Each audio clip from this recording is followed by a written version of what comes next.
Hi, I'm Steph, and today we are going to walk through my November 2025 bullet journal page setup. I'm going to show you the supplies that I use. I'm going to show you how I've set up each of the different sections in my bullet journal, and then we're going to walk through the final section, which is my kind of goals and intentions, and I'll dive a little bit deeper into what I have planned for the month of November. So thank you for joining me, and let's get started. This is Journaled by Steph, a YouTube channel all about bullet journaling. Thanks for watching. First, let's talk about supplies. I use a lot of magazine collage in my bullet journals. This is partly because I'm not actually super artistic. I'm not very good at drawing or doodling, and creating pages with collage gives me a lot of fun visuals without having to have any art skill. So I like to keep all of my magazines organized by season in folders in my closet, and then I just go through and curate a selection of images that kind of coordinate together for whatever month that I am working on. For November, I have this stack of clippings that you can see I've pulled together. And then additionally, I also have basic office supplies, of course, my journal, a ruler, a slide rule. I have washi tape, pens and markers, and then sticker packs to embellish my pages. So that is all the supplies that I use. Let's talk about November's cover.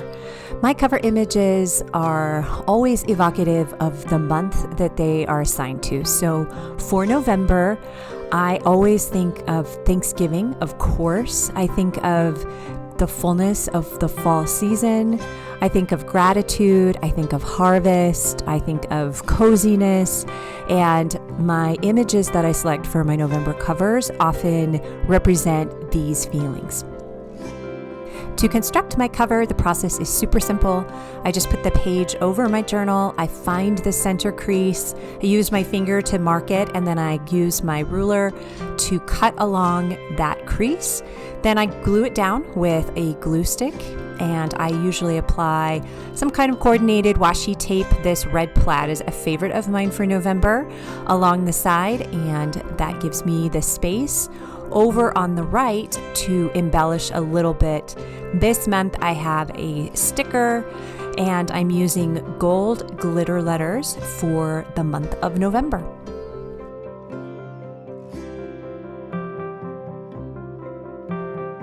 The next two spreads are my bucket list spread and my monthly calendar. So for the bucket list spread, I continue with my theme of collage.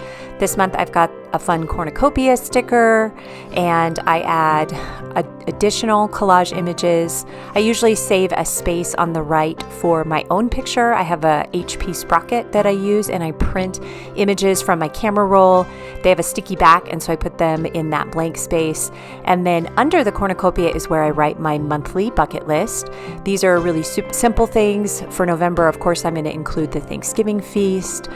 It is my husband's birthday, so celebrating that. Decorating for Christmas. I like to just include fun, accessible, seasonal things on my bucket list and then cross them off as I get to them.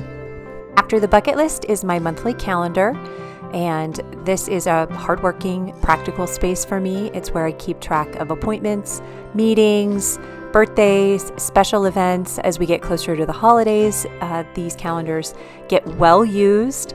I find that if I don't write something down on paper, I have a harder time remembering it. So even though this isn't the most exciting spread, it is one of the most useful for me every single month.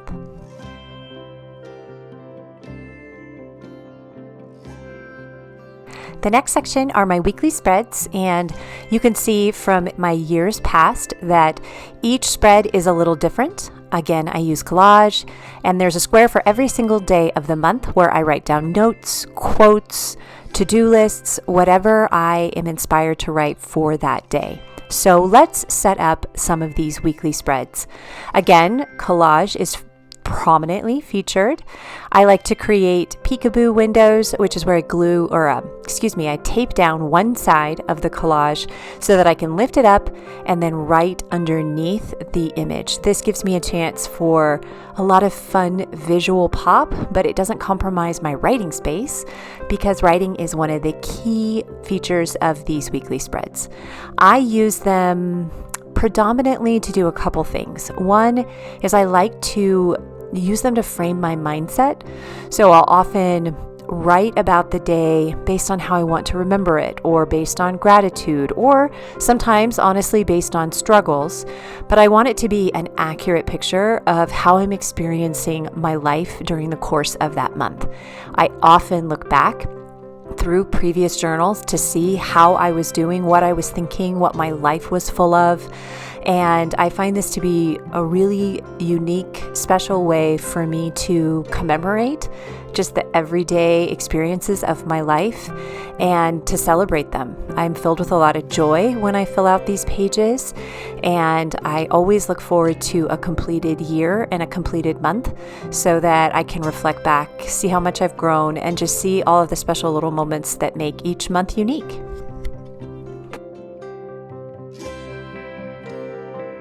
The last section is my feature spread.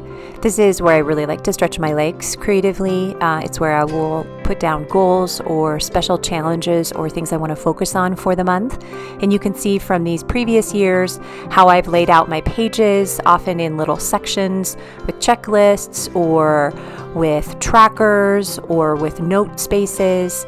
So let's set up this year's November. First, I'm going to lay out my collage. I've picked 4 images. I may not keep all 4 of them, but we're going to lay them out. And again, I'm going to use washi tape along the sides of these images with the intention of giving myself all of the page space for writing that I could possibly need. I may not use all of the space. Sometimes I go back through and glue down those images at the end of the month because I just didn't end up using them. But I like to give myself the flexibility of doing that. So you'll see the collage images I've chosen for this feature, very Thanksgiving oriented, hospitality, warmth, the fall season, hosting, gratitude. So these are some of the themes that I'll likely incorporate into my goals and intentions for this feature spread. And now here is the final spread. It's all set up. Let's walk through it. So underneath this first picture, I have what I'm calling my gratitude box for this year, and I'll explain a little bit more what I mean by that.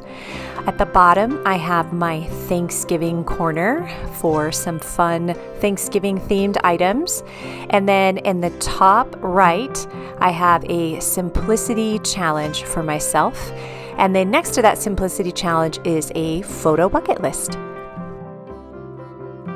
First is this gratitude box. So you'll see I've handwritten this quote, "Whatever is true, noble, right, pure, lovely, admirable."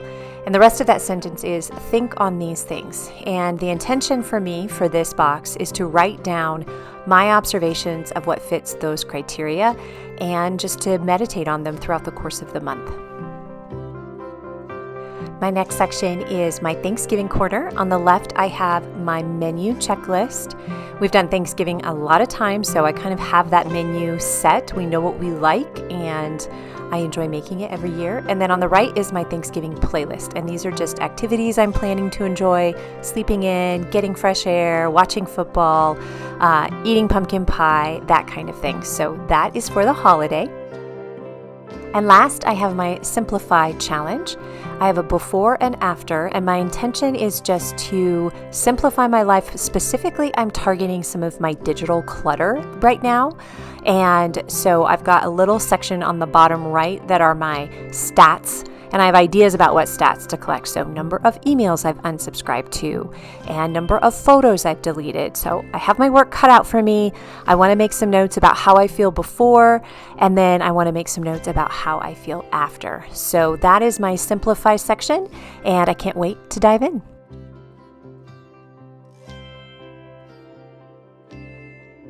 Here we are, guys, walking through the final flip through of November 2025's setup. And I hope that these pages inspire you. I know that you're not going to copy what I do. I hope that you don't.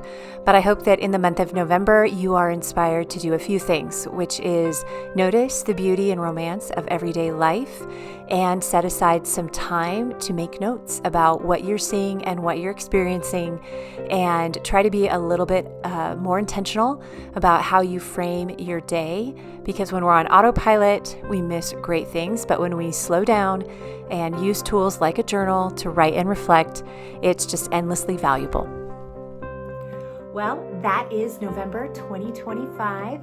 Thank you for watching. I hope that you feel inspired about this coming month as much as I do.